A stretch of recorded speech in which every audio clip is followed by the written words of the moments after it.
ఈ లోకంలో మానవులందరినీ పాడు చేసే బ్రహ్మాండమైనటువంటి దుర్గుణము ఒకటి ఉన్నది. ఇది ఉందనుకోండి, ఎవడు కూడా బాగుపడలేడు, ఎదటవాణ్ణి బాగుపడనివ్వలేడు. కాబట్టి వీడు బాగుపడడు, ఎదటవాణ్ణి బాగుపడనివ్వడు. అదేమిటి అంటే లోభము. ఈ లోభము అనేటువంటి గుణం ఎవడికి ఉంటుందో వాడు వృద్ధికి రాడు. ఎదటి వాళ్ళు ఎవరైనా పరాయి వాళ్ళు వృత్తికి వస్తుంటే వారవలేడు. వీడు తినలేడు, ఎదటి వాడికి పెట్టలేడు. తేనెటీగ వలె వాళ్ళు బాగుపడిపోతున్నప్పటికీ కూడా వీడు ఏడుస్తూ ఉంటాడు అన్నమాట. చర్మం కాలి ఆ చర్మం పైన కారం చల్లితే ఎంత బాధపడతారో అలాగే వీడు ఎదటి వాళ్ళు యశస్సును చూసి అంతకంటే ఎక్కువ బాధపడుతూ ఉంటాడు. కాబట్టి లోభం ఉన్నటువంటి మానవుడు ఈ తుదకి ఎందుకు పనికి రాకుండా తేనెటీగలాగా వ్యర్థుడైపోతాడనమాట.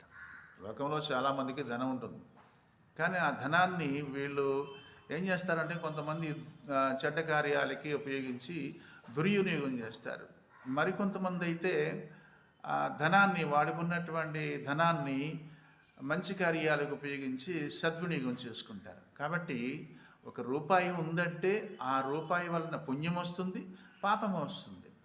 కాబట్టి లోభి అనేటువంటి మానవుడు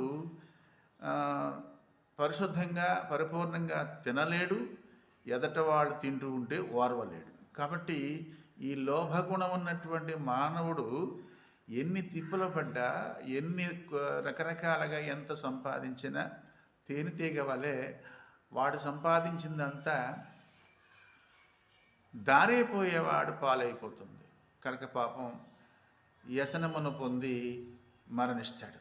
కాబట్టి ఈ లోభము అనేటువంటి గుణం ఎలాంటిదంటే చాలా నీచమైనటువంటిది అనమాట. నీచమైనటువంటిది. ఈ లోభం ఉన్నటువంటి మానవుడిని చాలామందిని చూస్తున్నాం మనం. వాడు లోపల చాలా కుళ్ళిపోతూ ఉంటాడు, కానీ ఏదో 100 రూపాయలు ఖర్చు పెట్టి శుభ్రంగా టిఫిన్ చేయడు, భోజనం కూరలు చక్కగా ఆహారం తినడు. ఏదో కూడబెట్టేయాలనుకుంటాడు అనమాట. కూడబెట్టి తినకుండా కూడబెట్టి ఏ మంచి కార్యాలు చేయక తుదకి వాడి జీవితాన్ని నరకం పాలు చేసుకుంటాడు. కాబట్టి లోభం అనేటువంటి గుణం ఎవరికున్నా అది బడాగ్ని వలె ఎవరినైనా కాల్చేస్తుంది. ఈ లోభగుణం ఎవరికి ఉండకూడదు. ఇది మీరందరూ గ్రహించి మీలో ఏదైనా లోభగుణం ఉందనుకోండి, దాన్ని తీసేసి అవతల పారేయండి.